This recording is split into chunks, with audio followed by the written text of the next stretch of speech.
Buradasan, sənə 2 dəqiqədə həyatını dəyişən insanları göstərəcəm. Sonuna qədər izlə ki, bu fürsəti sən də qaçırmayasan. Mən Sevinc Ağazadə. Şəbəkədə 7 ildə qazandığım uğurları burada 3 ayda əldə etdim. Mən Zeynəb, evdar xanımam. Amma buna baxmayaraq ayda 5 dəfə qazanc əldə edirəm. Mən Quliyeva Arifə, 35 yaşım var. Hələ bu günə kimi belə rahat qazandıran bir sistemlə tanış olmamışdım. Mən Günel, yeni işimi çok sevdim. Çünkü güvendiğim tek şirket budur. Ben Aynure Zamanova. Bir aydır ki buradayım. Artık 2 kariyer açmışam.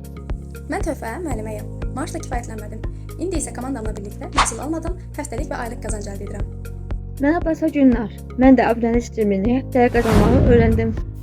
Mən Azəlim, evdar xanımam. Qoşulduğum iş sayəsində məhsul almadan, satmadan toplam 5 dəfə qazanc götürürəm. Mənim adım Rəvanədir. İllərdir məhsul almaqdan çox yorulmuşdum. Artıq 6 ay ki mən buradayam və heç nə almadan mən həm həftəlik, həm də aylıq qazanclarımı götürürəm.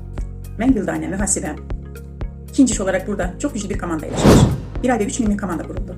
Mən Axundova Kəmaləm. Həftəlik qazanclar eşitmişdim. İndi isə özüm də qazanıram. Mən Günel, yeganə uğur qazandığım onlayn sahədə hal-hazırda həftəlik qazanclardan faydalanıram. Mən Nura, 6 ildir şəbəkə biznesində üst kariyerlərdə olmuşam, lakin heç vaxt 3000 manat pul qazanmamışdım. Mən müəlliməyəm.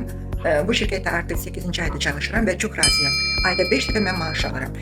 Mən Muradova Fəridə. İkinci iş olaraq bu şirkətlə əməkdaşlıq edirəm.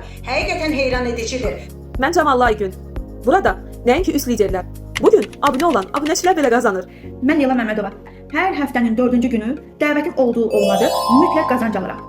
Bu şirkətdə nəhayət ki, maddi azadlığa çıxdım. Mən İsayeva Cəmilə qısa zamanda gördüyüm nəticə bir daha sübut etdi ki, bu sadəcə iş deyil, yeni bir inqilabdır.